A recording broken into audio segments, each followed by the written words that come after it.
All righty, welcome everybody to this special edition of Brownsville Tech Live. It is our Starship IFT launch preview party, and in the house tonight we've got the legendary Space Cowboy. Space Cowboy, welcome back. It's been a while. It's been a while since April. It sure has. Thanks for having me back, Daniel. It's really good to see that you're back. I know, right? I'd been on hiatus for about a month. I was hospitalized, and now I appear to be in better shape than I was before. So I'm glad to be back in the land of the living and not the land of the dead. And it was just in the nick of time that I recovered so that we could cover this historic event. And it definitely is a historic event. As you've mentioned in the past, Elon guarantees excitement, and tomorrow it should be exciting to see what happens. So, what do we have in store for tomorrow? Well, that is 100% correct. No matter what happens, already it's guaranteed 100% excitement. And excited is an understatement. As we've seen here today, here in Brownsville, it is jam packed. I mean, there's Teslas all over the place, heavy traffic up and down, lots of tourists, lots of folks that are coming from all over the place, not only here in the US, but from all over the world, from Europe, from Germany, you name it. People as far as even South Africa are tuning in. People from Australia are here. And those that couldn't make it, they are online scrambling to see where they can catch up on the latest news. Yeah. Well, definitely, there's a lot of excitement. I know that there's a lot of YouTubers that have come down to cover the launch. There may be one or two that are not streaming tomorrow, but overall, we've got a whole YouTube community right now down here also covering the launch as well, in addition to us. I will mention to the folks out there is that Brownsville Tech Live, along with our co-hosts, such as the Space Cowboy and two of the co-hosts, we are the only local podcast that covers SpaceX 24/7, 365 days out of the year. We're not just here for launches. We're here every single day and we cover those launches, whether they happen on the East Coast, whether they happen on the West Coast, whether they happen here at Starbase. We pretty much cover everything that Elon says and does, the good, the bad, and the ugly, so to speak. So we're not like some of those others that come and go. We're pretty much here to stay. Would you agree? I totally agree. We've been here before anything was around here in Boca Chica Beach. I remember it was all just, the kind of like the salt flats of Utah. There's just nothing but sand, Right. just sand dunes and a beautiful beach that we can all drive onto, which is, very different from South Padre Island. But now look at, just a few years later where we're at now. And so there's some speculation out there that Starbase is and Starship is only here temporarily. Right. um I don't think we can name one business that has come into town and spent millions of dollars in infrastructure and then just pack up and leave. Do you know one? Can No, you? no. Most that did never even opened shop, but SpaceX has been different. They're even building a what do they call that factory down there that they're building, that big factory? What's it called? It's not gigafactory. What's it called? It's another term that they use. Space Oh, factory the or over in Starship? Bastrop. Yeah, where they're building that big. They got rid of the bay or the mid bay, and they're now building that big building for rocket assembly. Can't All remember right, what they the call it. new Star expansion, the Factory. mega They base. call it Star Factory. Right. Right. So, I mean, it's not like, they're pulling dollars out of the area. They seem to be pumping dollars into the area. In fact, you and I were discussing, I think yesterday, was how, SpaceX is now thinking of building a secondary launch tower, which was something they were doing over in Florida. But now it appears that a lot of the parts that were at Florida seem to be coming in this direction. Right. So it is definitely really exciting. Um, and for the viewers, this is not only on X. This is a multi-platform channel, Daniel. I know Papa Elon doesn't really like us to talk much about that on the X, for the other platforms. But here on X, so we're on X Live, and we're also on Spaces. So there are many ways to find this stream. Um, you may be able to pull up the live chat on the X side, right, Daniel? So I'm going to be looking at, for the viewers that are listening in, or through Spaces or through X Live. There's multiple ways to communicate with you guys. So Daniel, if you see the invite there on the Spaces side, you Yeah, can let go me ahead and let me join it, see. I'm and gonna let me we will see be if monitoring the live chat on both ends let me see what to I see on interact my with iPad our here. viewers. Give me a second here while I try to find it on my iPad. Problem is everybody wants me to join their spaces. Let's see. Look at your Go to your messages on X, and you'll see an Oh, there it invite to join. is. There it is. All right. Join. View the community. Hold on. Join this conversation. Yep. And then I will bring you up there. And It says Spaces isn't available on the iPad yet.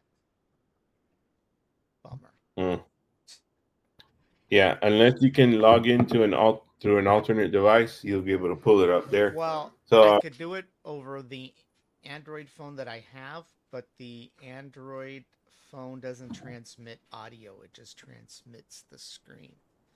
So okay, that's, that's fine. Well, I'm yeah. going to be monitoring the space, and the I will drop the link there into the spaces, so folks can they'll be able to look at the live video feed as well. Yeah, let me go ahead and do the following. I think for the viewers that out there that don't know about Starbase and what Starbase is, there's still a lot of people around the country that don't even know where we're at. And so let's go ahead and show them a video here real quick. Give me a second.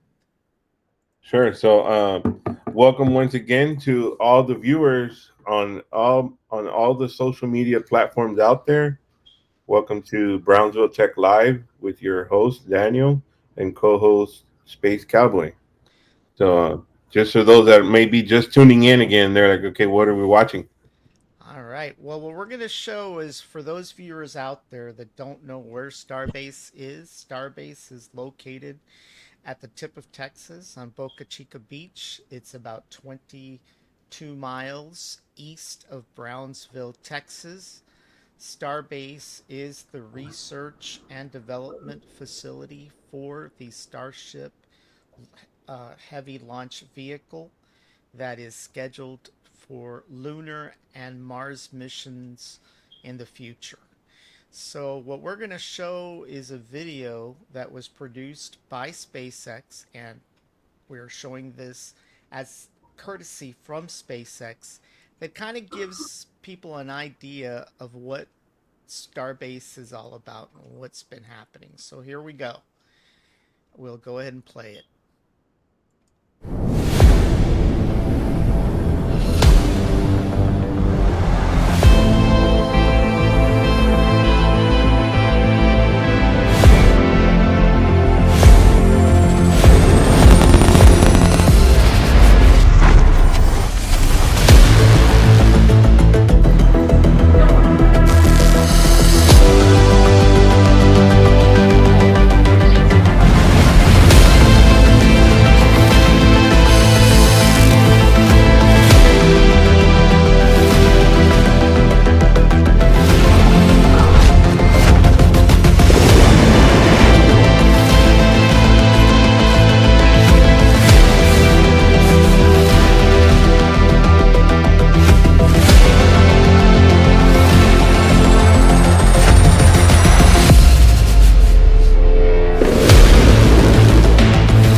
watch that video, it just sends chills down my spine.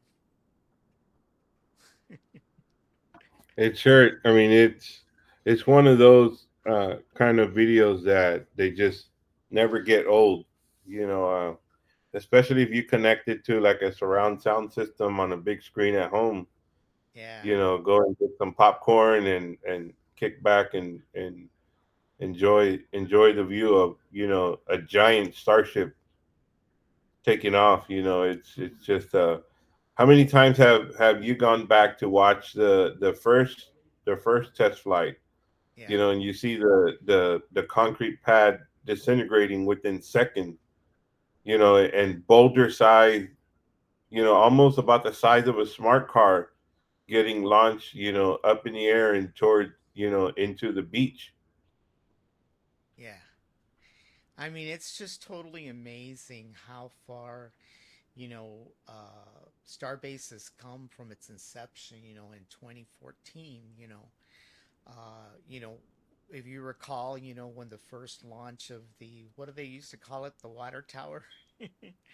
And where we're Yeah. at today. I mean, in fact, within somebody pointed out earlier that it's been less than 3 years since they initially had tested the first section of Starship and it landed. And then now we're at a point where we've got a fully usable launch vehicle, from cradle to grave. I mean, the rapidity of being able to move so quickly, you know, to have a complete launch vehicle is just incredible. I mean, it's kudos basically to, the local workforce here in Brownsville. It sends a message to not only to the country but the rest of the world that Brownsville's you know Brownsville's workforce, they can build widgets, but they can also build interplanetary rockets. That's nothing small, to minimize by any means. Right, and it's not only the world's biggest, most powerful rocket, made here in the U.S., made in Texas, uh, but it is a fully reusable rocket. Right, That imagine the day that we will get to witness Mechazilla catching catching a super heavy, and then the Starship, after it launches, it's going to catch it with the chopsticks and put it right back on the pad. I mean, right. catch it mid-air. That's going to be a sight to see, when it happens. Well, one of the things that obviously got us to this point, right, was that, SpaceX finally got agreement from the FAA.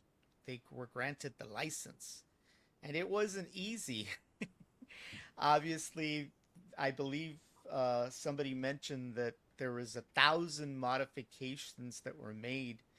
And then, of course, they ran into a hiccup where the U.S. Fish and Wildlife Service had to get in the way to ensure that the environment was protected. So, getting that license that was granted there on the right hand side was difficult. Can you speak to what some of those modifications were that are now different from what launched back in April? Right. Elon said that there's over 1,000 modifications, upgrades to this prototype compared to IFT-1. The biggest upgrade for Starship itself and Booster 9 is the Raptor 2 engines, that are more robust, more powerful, more efficient, a lot more durable, you know, improved shielding for each of the boosters. As we've seen on IFT-1, up to seven boosters, seven Raptor engines went down. Yeah. Went offline. Two of them went offline immediately, and then we had a total of seven. Consequently going down. Um, This time we seen with the static fire, there was two engines that went down. Elon has said that they fixed that problem, and it should be. I think we still may have one or two booster of the boosters engines down, maybe, but overall it's going to be a lot more successful than the last launch. And Hasn't Elon said so we have that they don't need all 33 engines? Wasn't it like he said maybe they just needed 29 out of the 33 to work or something? I can't remember the number, but I thought he had mentioned back in April that it wasn't necessary to have all 33. I mean, I can't remember, but I thought I heard him say that. Do you recall? right. I think he said it can't have more than three, more Okay. than three down. You got to have a minimum of 30 at least to take off. Yeah. So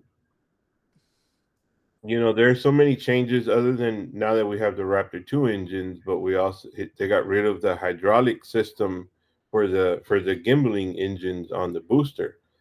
They switched over to electronic. Okay. So for the vector control system, so that was part of the flare ups that we seen was the hydraulic fluid that was causing those additional odd flares Yeah. uh, throughout the last launch. Now, talk to us about this hot staging ring. What's that all about? Yeah, that is another major component that we did not see on the first launch attempt, IFT-1. Yeah. Uh, this is a big game changer that we have our fingers crossed that it will be successful. And it is one of the big issues that we had in IFT-1 was that we, for some reason, there was some failure in the disconnection in the separation stage of the booster from Starship, and it could have had something to do with the temperature up as it's climbing through the atmosphere. Some of those the locking mechanisms were frozen, or it might have had to do with the hydraulic leak as well.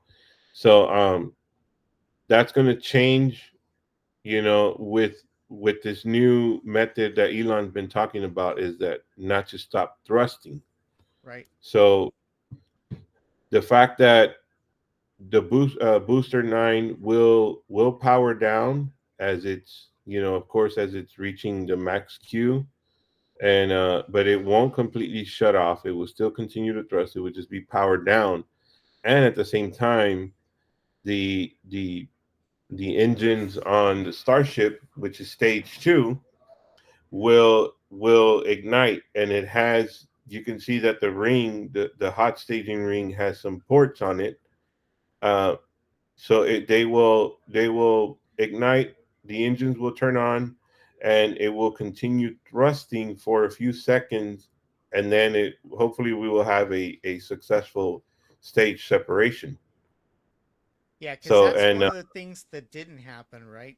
On 420th was that there was no ability to do the separation, and that led to the what do you call it? What was the technical term for blowing it up? What was the technical term they used? I can't remember. it was a RUD, rapid unscheduled disassembly. Right. And that's initiated by the flight termination system. Right, the FTS. And And what is the which was flight another termination issue that system? Yeah, go ahead, that please. the FPS was not power. It was not a powerful enough charge to fully disassemble the booster and Starship itself. Uh-huh. So there was a lot of issues. A delay in the FTS system. It didn't uh, it didn't activate as it was supposed to. It was a over 40-second delay. Lots of technical problems. The fires that started because of the at the bottom end where the rockets are located at, where the engines are. Uh, that fire, there was apparently an internal fire which took down the automated flight controls, so Starship was deemed, uncontrollable for a matter of time. And one of the things that they also upgraded quite a bit, and you talked about it earlier, was the OLM and the launch pad. What actually happened on 420th that led to some of the upgrades there? Well, also, so we have major upgrades other than the hot staging ring is the water deluge system.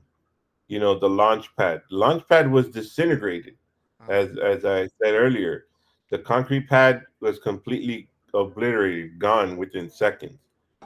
So we now have a water deluge system, which is basically like an upside down shower head that's built into the launch pad and will prevent this type of destruction again on this launch. so So will and that uh, like cool down the heat emitting from the engines or and also to divert the heat away from the pad outwards, and to minimize the shock going back toward the booster. mm-hmm. And what with regards to the debris, how is that? Well, I guess with the concrete not melting away or doing away, I guess we shouldn't see concrete boulders flying all over the place.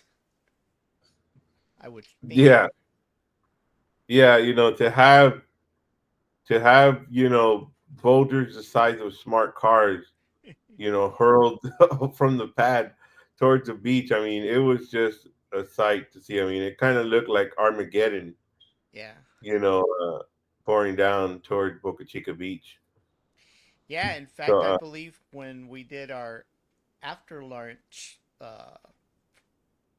show after the launch, I think you brought me some uh, pieces of boulders that you had collected. Uh, I was sure hoping you'd find some tiles no, that that. was neat. That maybe they landed there from the launch pad. That's how far they got thrown out, ejected out of what I guess you could call it ground zero. Yeah. Well, there definitely was a lot of destruction. I mean, as you well know, there's a famous YouTube group that lost a lot of camera equipment, including a van along the way. It was a complete total loss. I mean, it was like really bad. In fact, I think there was a video that we saw a while back where we can actually see the boulder hitting the van. It was horrible. Yeah, that the amount of power that Starship has is just incredible. Now, one of the things that is different about the launch pad this time around is we started noticing that SpaceX started building a wall. I don't know how high the wall is, but what do you think that was for? Was that specifically for debris or to keep people out or a combination of both? I think it's a combination of both. I mean, we all know it's about a 30-foot tall wall, Oh, it's 30 and feet? yeah, Wow. it's close to 30 feet. Yeah. So pretty soon, once they finish building that, by the looks of it, they've started off on the west end, Yeah.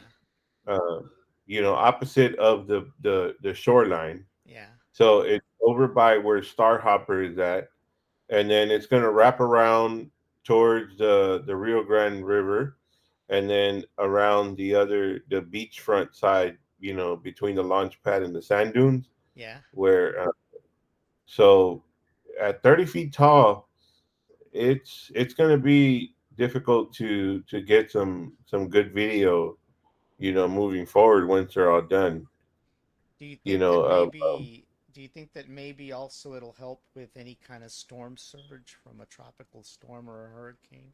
I mean, 30 feet's still kind of high, but I don't know how high storm surge happens during a hurricane. I don't even know if the surge goes over the sand dunes or not, but maybe it's kind of no, like a I don't think it's for storm protection. I think It may be to limit debris from getting outside of SpaceX property. Yeah, To kind of help keep the ground level wildlife outside of the starbase property. Away from that steam that's going to be blowing that way. yeah, Uh, we got to see during the static fire test how quick the the exhaust from the booster was evaporating. I mean, it was incinerating that you couldn't even see the water. It was just turning into vapor. Literally, it was vaporizing it. I mean, way just. I was like, is it even enough water to keep those engines, tamed? yeah, To say, I mean, it's. But apparently, I guess it is enough. Elon says it's going to work. yeah. Well, speaking of Elon, one of the things that obviously he did was that he tweeted back a couple of days ago that everything was a go, and it was supposed to be a go for a Friday launch. Can you kind of give a little bit of insight as to why it was initially postponed, what the issue was that they had to fix? Because, there's people that had actually come down from all over the place, and, they were kind of disappointed that it didn't happen on Friday. So, can you kind of give us some insight as to what problem they ran into on Friday that they needed to fix?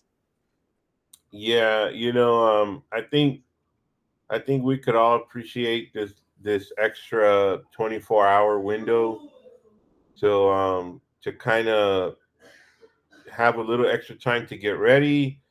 Um, what it was is, and I know it's frustrating for a lot of people because we hear the talk. We've been ready to launch. We've been ready to launch, and we're waiting on the FAA and since April till now, and we were supposed to be ready, and this is things like this happen. It was the grid fin actuator on the booster that's necessary for to guide the booster for to do a controlled soft landing in the Gulf of Mexico. So Okay. why is it important? Because people say, no, no, no, let's go. We should have launched yesterday. We should have just winged it like that. We can't do that. Yeah. Even though it is a test flight, right? That's why it's called the IFT-2, Integrated Flight Test number two. Test. Yeah. I think the FAA, in my opinion, should be a little bit more lenient in regards to Starship because it is phase, in the test phase of the prototype. The point of this is to gather the data for research and development to improve, to get towards the final product. Yeah. So maybe we don't need a full blown investigation by the FAA because it is a test. It is not. This is not the space shuttle that has humans on board or equipment that's going to the space station. There's nothing in it. Right. But it is what it is. It was a grid fin actuator that gave out. So yes, it is important that everything everything possible is working Yeah. because we don't want the FAA to come back and say, "Hey, it seems like you had uh, another unscheduled, uncontrolled rocket in the air that could possibly cause a casualty on the ground." Right. So it is best to make sure that it is a controlled flight, for the most part. Yeah, I mean, I think that's one of the most surprising things about this whole issue with the FAA was that they kind of took it very serious, like if it was the space shuttle, with humans on board. It was kind of unprecedented that they took the action that they did. I think probably some of it was probably politically motivated, as you and I have discussed in the past. But obviously, there's a lot of environmental pressure. And by the way, I don't know if I think you and I have talked, that the environmentalists appear to be on their last gasp of air, trying to find some way to stop the launch from happening. Now, I don't know if you heard or saw the news, but the folks out in Port Isabel were now whining about the fact that they were concerned that the rumbling of Starship this time around was going to topple the lighthouse. So I'm not sure how true that is. I mean, I know there's a rumble. My brother lives out on Bayview, and he claims that his windows somewhat rumbled. Uh, I mean, I don't know. I mean, I've heard all kinds of stories, but I have my doubts that that 100-year-old plus lighthouse is going to topple over because of the rumbling. But obviously, the environmentalists just jumped on it. You know, uh, but like I said, I think it was a matter of some of this delay, especially with the introduction of the U.S. Fish and Wildlife Service, was just, in my opinion, an appeasement towards the environmentalists. Right. Well, let's keep our fingers crossed that uh, Starship does not do a belly flop onto the back of a giant blue whale off the coast of Hawaii, because that is the concern now that it might land on a turtle or a whale or a shark or something or a crocodile. The odds of that happening, like Elon said, is probably next to nothing. When you look at how big the ocean is, but you never know. I mean, Right. I mean, Starship they're going is to complain about silver and something. black, so in a way, it does look like an orca. Yeah. Yeah.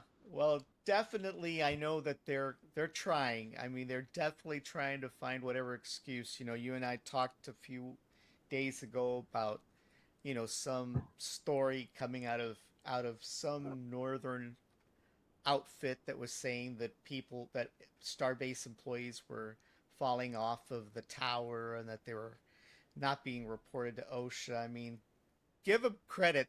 They do come up with some of the wildest stories to try to stir the pot. And look, I mean, we all care about the environment. I think there's nobody out there that wants a dirty beach or a polluted beach.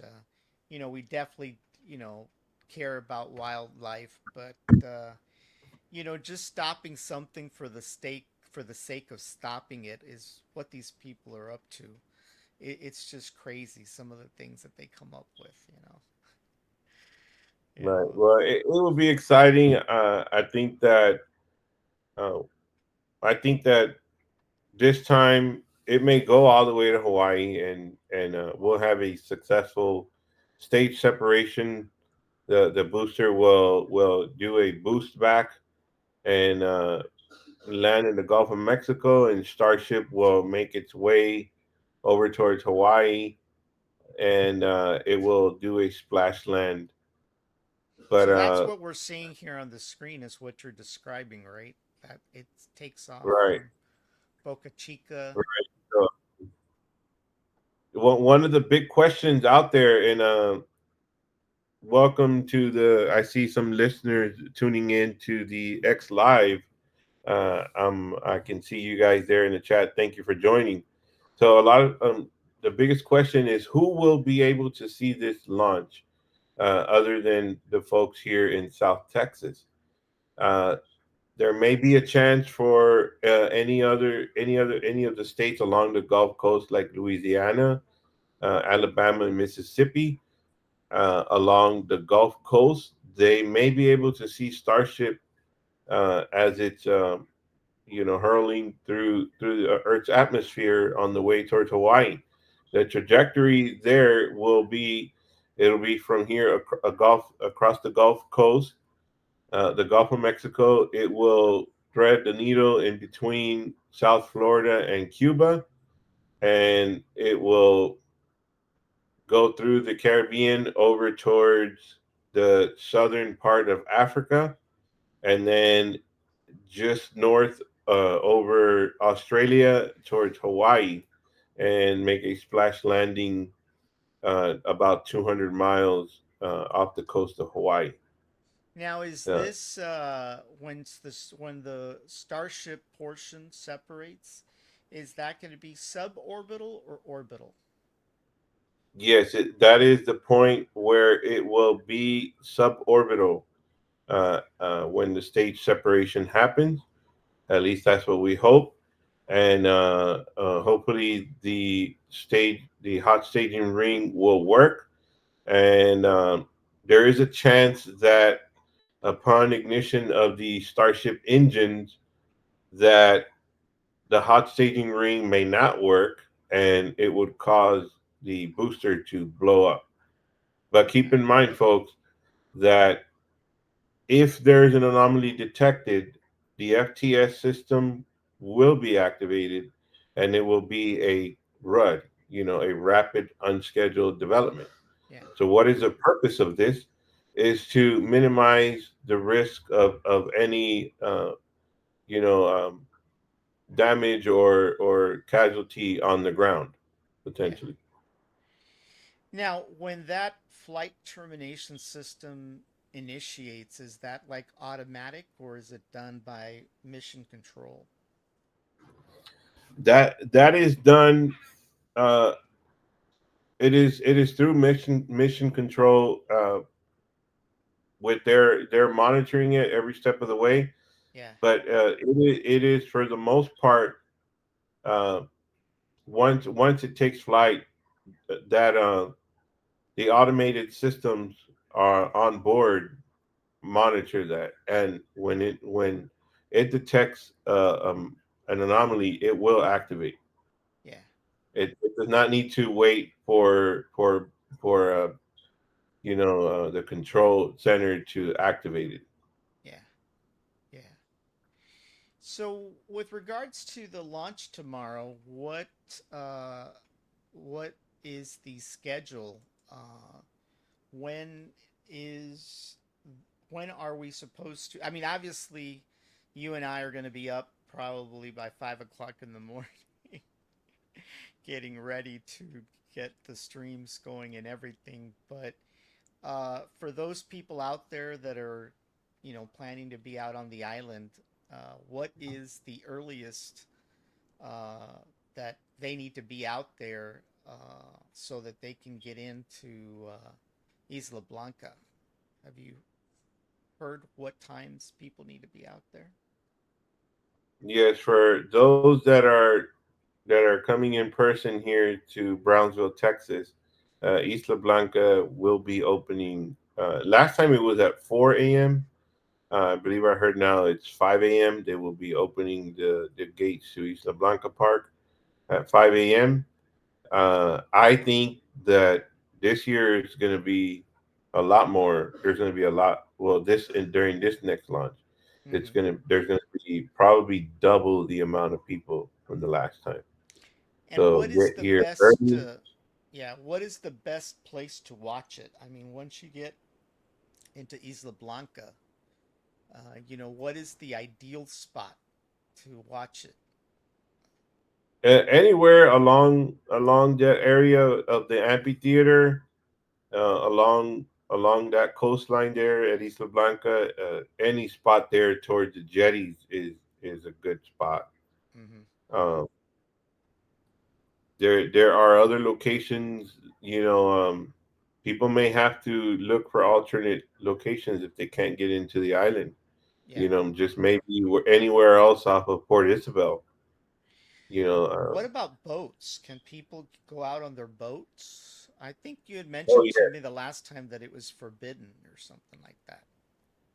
there is an area that mariners, they put out the notice to mariners that there is a zone that they can't get near. The Coast Guard will be out there patrolling that area, make sure that you don't get into the no zone.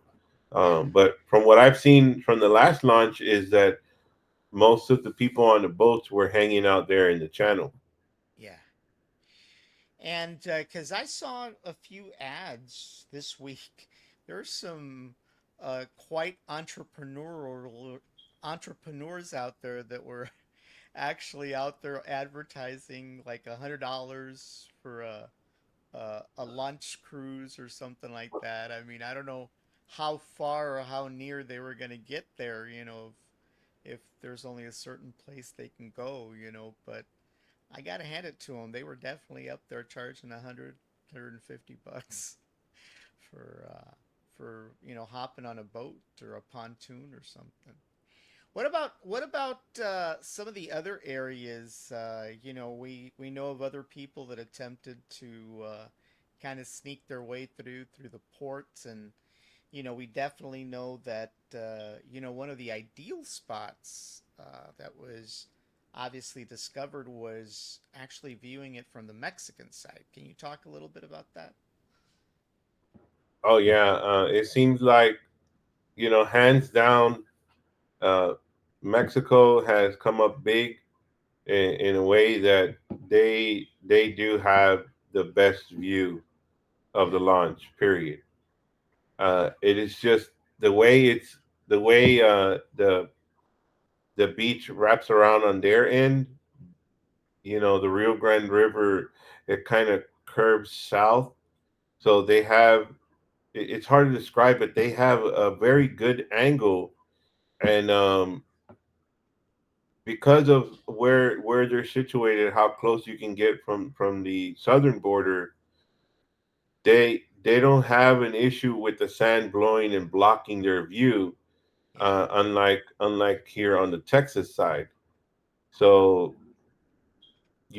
shout out to Musk. Hey, maybe he had them in mind as well. Not only for the viewers here in the U.S., yeah. but that was very thoughtful of him to set it up like that for them.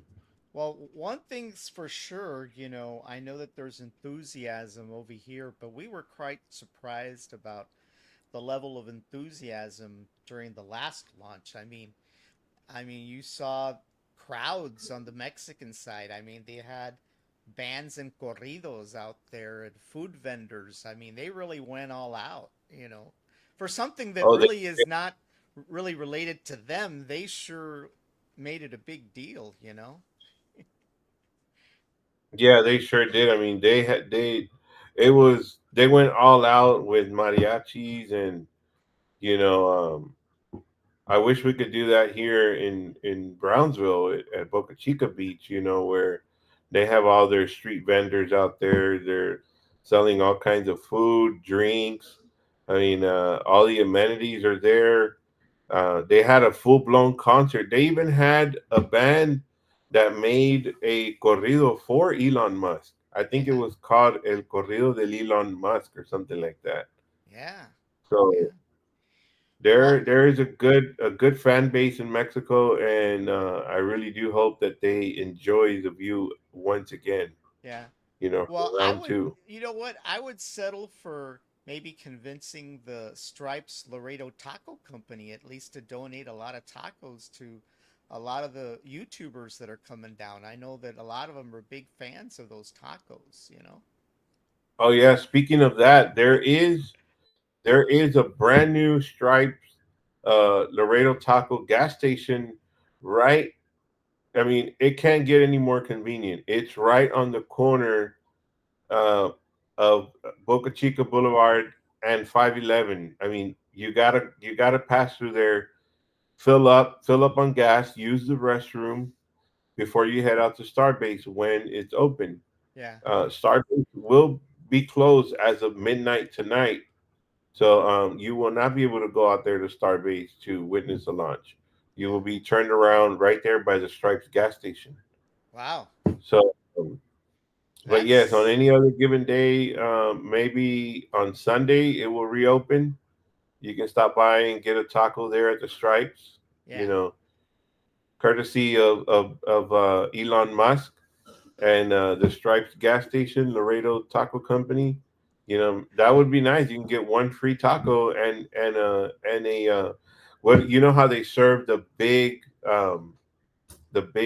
what is it, a 74 ounce Coke, the right. the giant The plastic gulp, cup.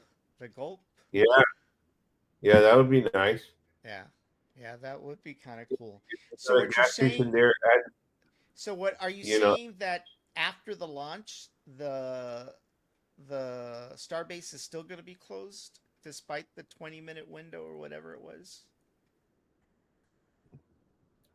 the according to the report I seen, it says from 7 to 12, I think. Okay. But depending, if that's if everything goes well. If there's something that they have to clean up, if there's some type of mishap, that may delay the reopening for Saturday. So let's talk a little bit about that. Obviously, during the last launch, I mean, there was a lot of artifacts that were left over from the last launch. Is it recommended to go scavenger hunting again this time around for artifacts, or do you think that's going to be more controlled than it was the last time? I think there's it's going to be more controlled. Not that it was out of control the first time. I mean, it sort of was. I mean, I seen with my own eyes, which I was one of the few that was able to get into Starbase. Um, you know, the day after the launch, because on the 20th, which was on the Thursday, April 20th, the day of the launch, it was closed. Yeah, You know, Boca Chica Beach was inaccessible because the road was blocked with debris. right. So they begun the cleanup immediately and their investigation, and the beach wasn't open until Friday morning the next day, and it opened for a few minutes. I was able to get in. A couple other people were able to get in, and then apparently they reclosed it. Maybe it was because of the scavengers. Yeah. I mean, I don't know, but they looked like army ants. They were hauling away, pieces of sheet metal and stuff. And I just nodded my head. I said, "Oh gosh, this is all we needed." Well, So not maybe only that's why that, they I they think you did. saw some people were even selling this stuff on eBay and all kinds of places. I mean, it was like a day at the flea market, you know.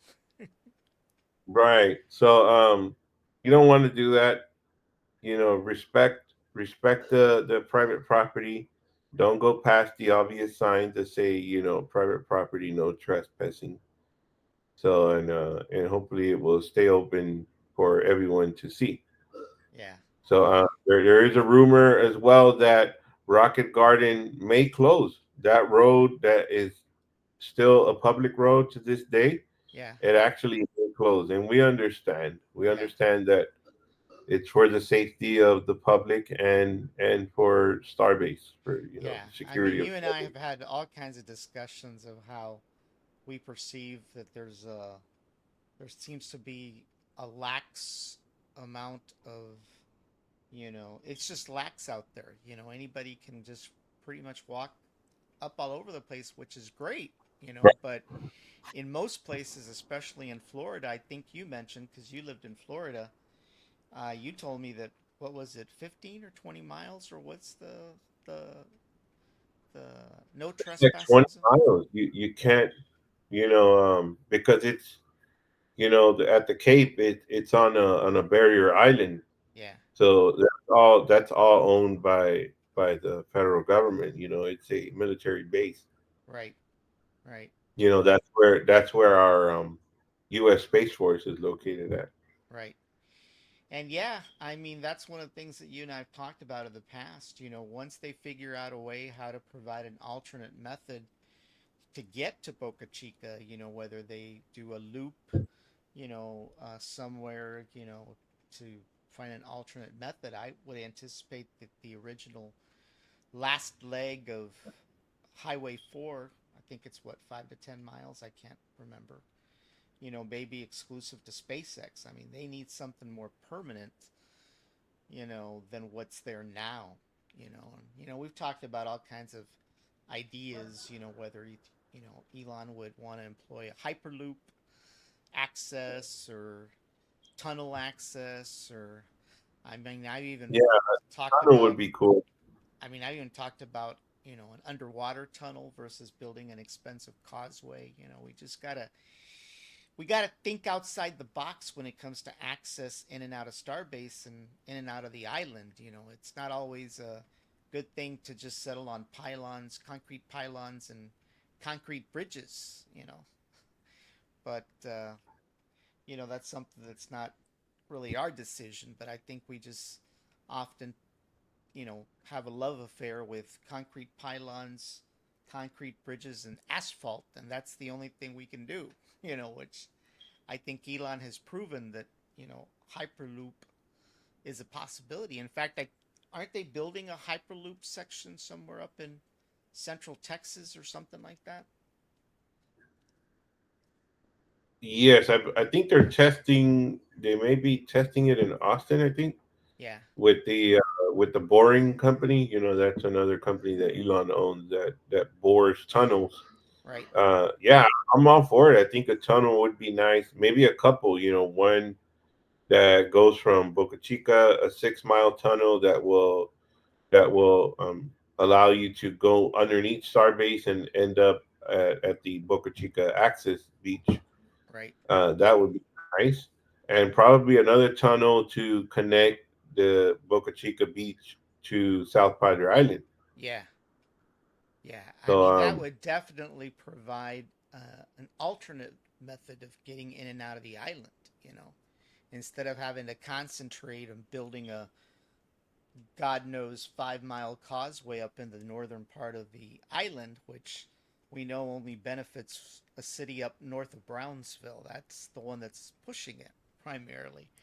They want to have access to the island, but from their side. It has nothing to do with Brownsville or Port Isabel for that fact. But anyway, that's for another podcast. We definitely will not talk about the politics of bridge building, but so basically, what we're looking at is a 7 a.m. launch window tomorrow. Um, right, and remember, it's a 20-minute window that starts at 7 a.m. right. So for anybody that is wanting to catch the launch, you'll be able to do it a couple of ways. Obviously, there are other YouTube channels out there, but if you want to get a flavor of what the local scene is like and so forth, you can obviously tune in not only to Brownsville Tech Live, but the Space Cowboy here will also be streaming directly from his X account as well. So, we collaboratively, work together, on a lot of SpaceX stuff. But if for whatever reason you can't hit me, you can always hit the Space Cowboy. All right, we'll be on multiple platforms, and we will be here to cover it. And that's all I can say. I Yep. won't say anything else. Alrighty. Alrighty, everyone. So tomorrow we will be on at possibly 6:30. I'm hoping that SpaceX actually has a little pre-show before the launch. They typically do. So I'm hoping that we're able to stream that as well. If not, we will be streaming, I believe, about 5 minutes before the launch actually occurs. So stay tuned once again for Brownsville Tech Live, and you can also watch, Space Cowboys stream as well. So, Space Cowboy, it was great to have you back, and I'm pretty sure after tomorrow it won't be the last time. We'll probably be gearing up for IFT-3, down the road. Hopefully sooner rather than later. Like I said, we're hoping that it is a successful launch all the way tomorrow. And if it is, then IFT3 will probably happen sooner rather than later. And obviously, we'll be following that development as it happens.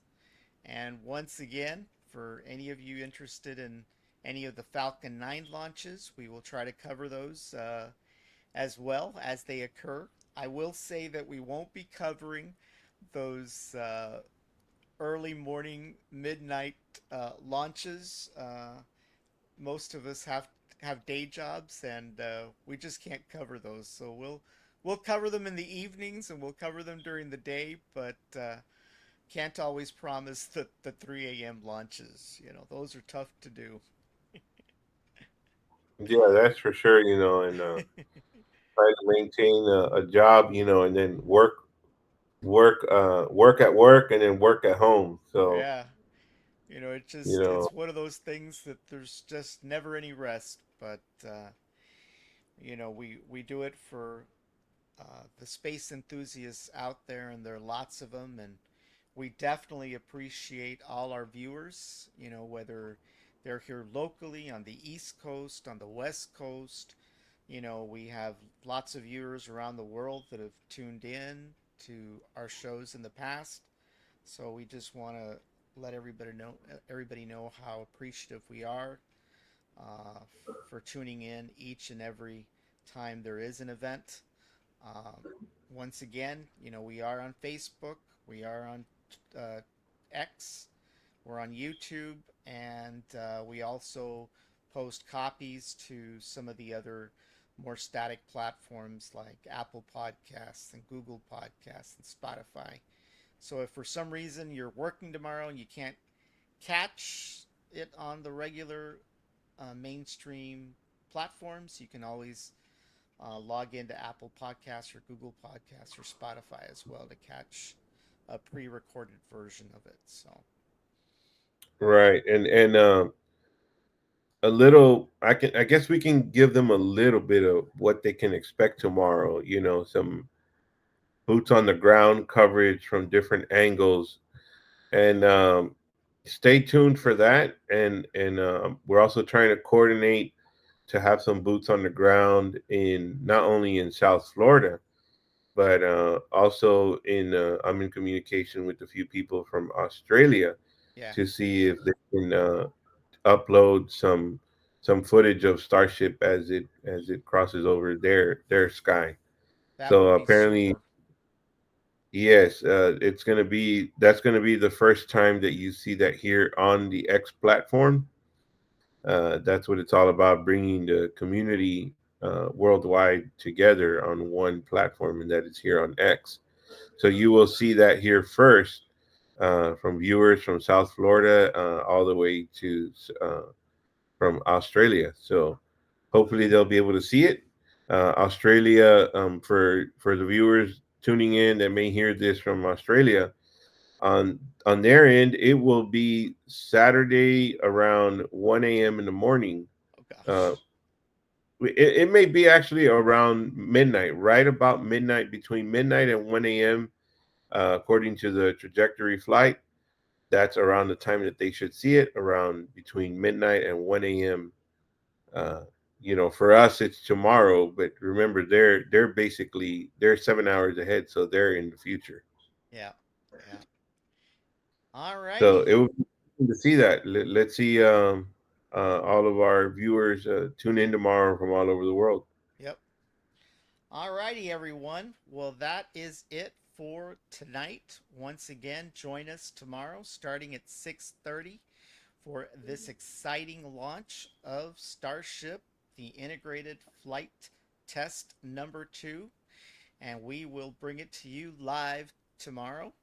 So stay tuned. Both the Space Cowboy and myself, we've got to get to bed so that we can wake up early tomorrow and so that we get everything ready for to bring you the latest and greatest. So thanks for watching, and we will see you bright and early tomorrow at 6:30. Space Cowboy, have a great evening and get some rest, and we'll see what happens tomorrow. Amen. Go SpaceX, go Starship. That's right, and go Brownsville. Good night, everybody. Good night.